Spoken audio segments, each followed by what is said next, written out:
تو آج ہم ایک ایسے شہر کی گہرائی میں اتر رہے ہیں جس کی تاریخ صرف تاریخ نہیں ہے بلکہ عقیدے، جنگ اور بقا کی ایسی داستان ہے جو انسانی تہذیب کے بالکل آغاز تک جاتی ہے۔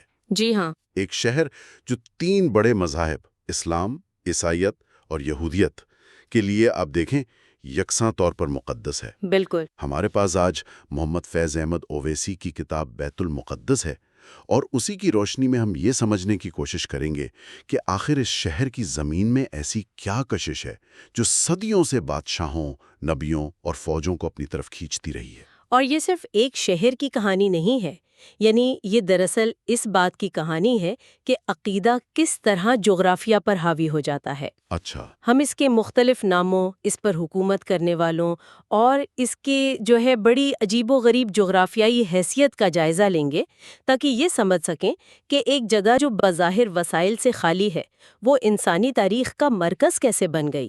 تو یہ تضادات کی ایک داستان ہے۔ بالکل، تضادات کی داستان۔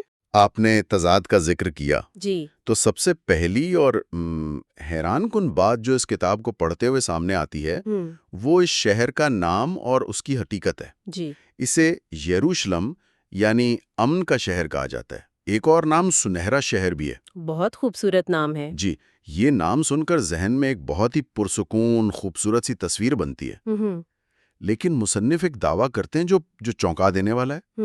وہ کہتے ہیں کہ اس شہر کی 3000 سالہ تاریخ میں شاید 10 دن بھی ایسے نہیں گزرے ہوں گے جب یہاں مکمل امن رہا ہو۔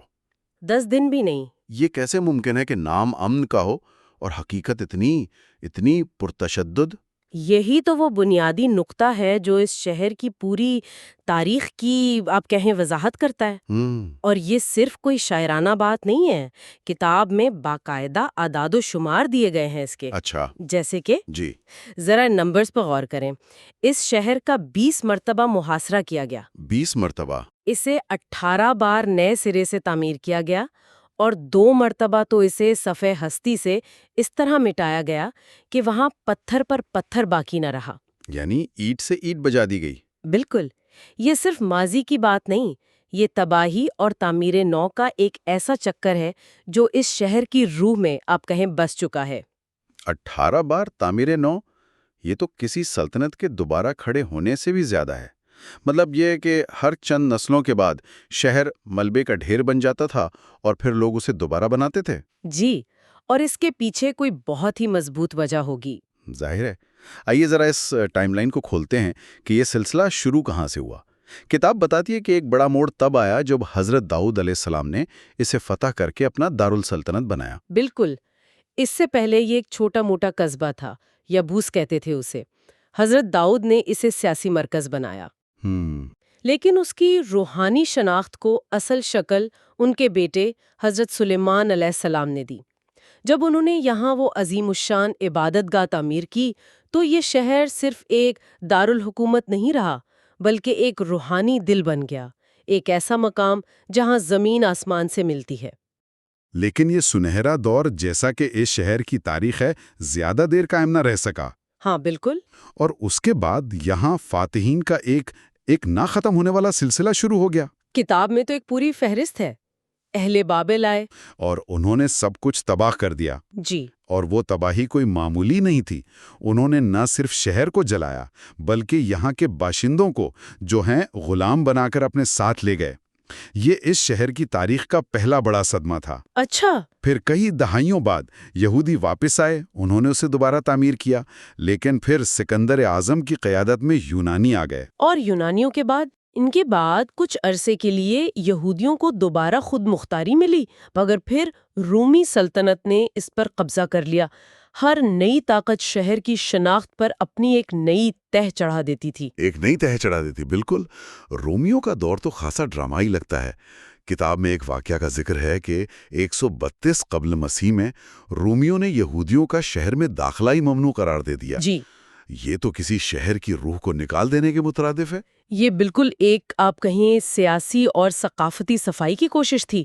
رومی اسے ایک یہودی شہر کے طور پر نہیں بلکہ ایک رومی شہر کے طور پر دوبارہ بنانا چاہتے تھے۔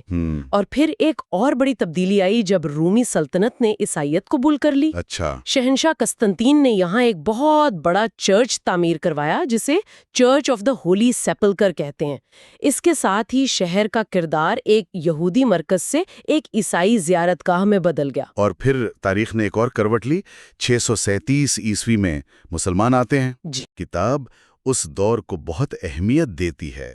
اس میں لکھا ہے کہ عرب مسلمانوں کی فتح کے بعد تقریباً 450 سال تک یہ شہر امن کا مرکز بنا رہا۔ 450 سال؟ اس شہر کی تاریخ کو دیکھتے ہوئے 450 سال کا امن تو ایک معجزہ لگتا ہے۔ مصنف اس کی کوئی وجہ بتاتے ہیں کہ یہ دور اتنا مستحکم کیوں تھا؟ یہ ایک بہت اہم سوال ہے۔ کتاب کے مطابق اس کی بڑی وجہ مسلمانوں کا رویہ تھا۔ جب خلیفہ حضرت عمر رضی اللہ عنہ نے شہر کو فتح کیا تو انہوں نے یہاں کے باشندوں کو، خاص طور پر عیسائیوں اور یہودیوں کو، مکمل مذہبی آزادی دی۔ اور ان کی عبادت گاہوں کو بھی تحفظ دیا؟ جی، ان کی عبادت گاہوں کو مکمل تحفظ فراہم کیا۔ اس پالیسی نے مختلف مذاہب کے لوگوں کو ایک ساتھ رہنے کا موقع دیا، جو اس سے پہلے کبھی دیکھنے میں نہیں آیا تھا۔ صحیح۔ جی، کم ہی دیکھنے میں آیا تھا۔ لیکن یہ امن بھی ظاہر ہے دائمی ثابت نہ ہوا۔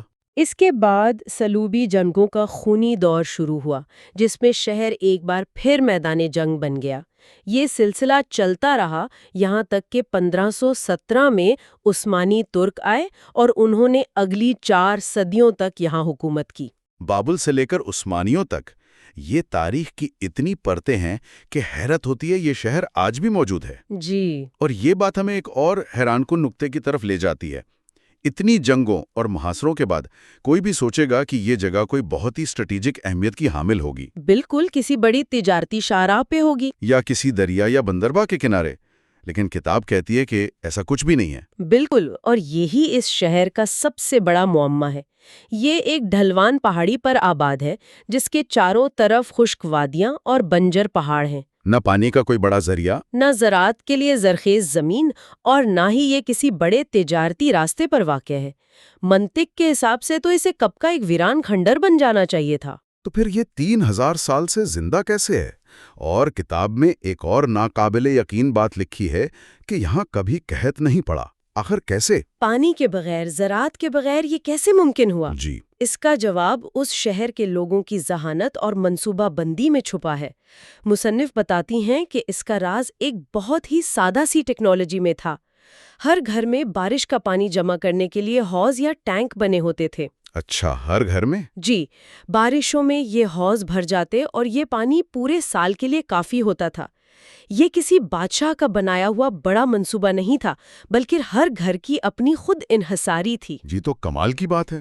یعنی یہ بقا کسی بیرونی طاقت یا وسائل کی وجہ سے نہیں، بلکہ اندرونی طاقت اور کمیونٹی کی سطح پر کی گئی منصوبہ بندی کی وجہ سے ممکن ہوئی۔ بالکل، اس سے یہ بھی ظاہر ہوتا ہے کہ وہاں کے لوگ اس شہر کو چھوڑنا ہی نہیں چاہتے تھے، چاہے حالات کتنے ہی مشکل کیوں نہ ہوں۔ صحیح۔ اور یہ ہمیں اس گہرے سوال کی طرف لاتا ہے کہ کسی جگہ کو کیا چیز زندہ رکھتی ہے؟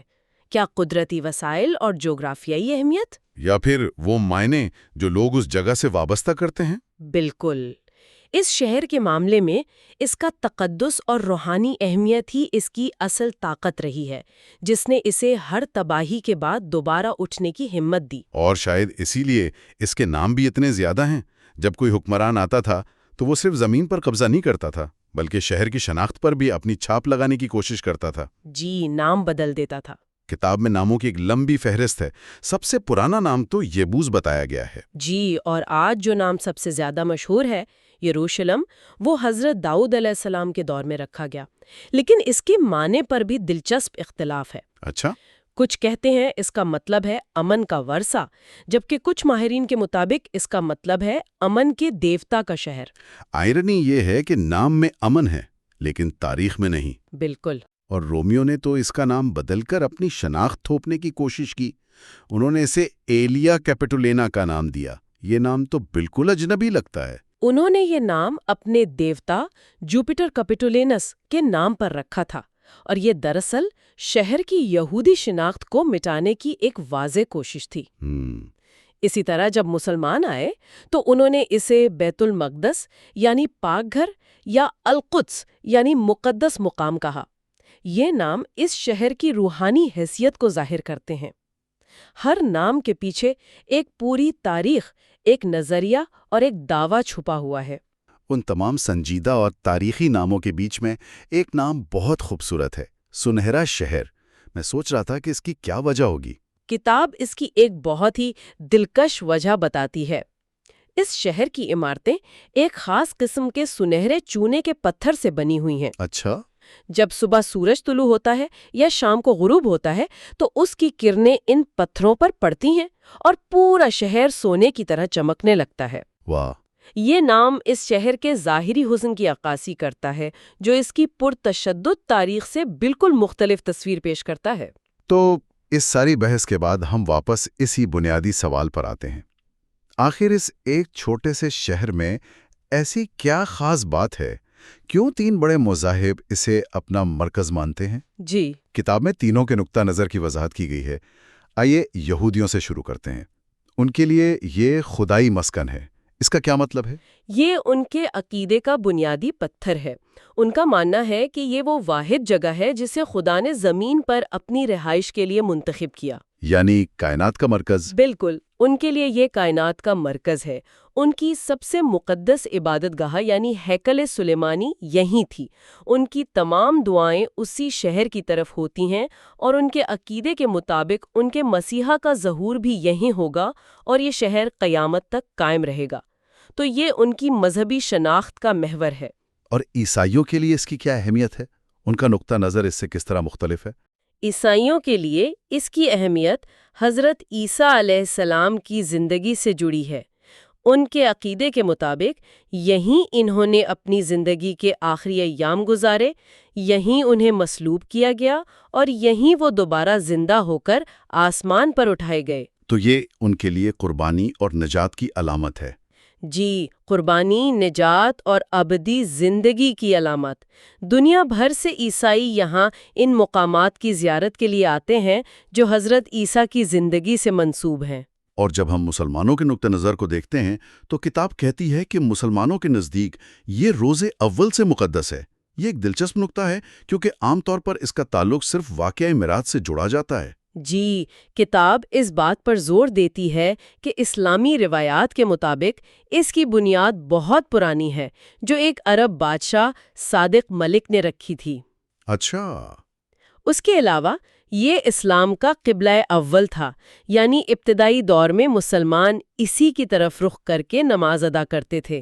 اور سب سے بڑھ کر واقعہ معراج۔ جی، سب سے بڑھ کر یہ وہ مقام ہے جہاں سے پیغمبر اسلام حضرت محمد صلی اللہ علیہ وسلم معراج پر تشریف لے گئے، جہاں انہوں نے تمام انبیاء کی امامت کی۔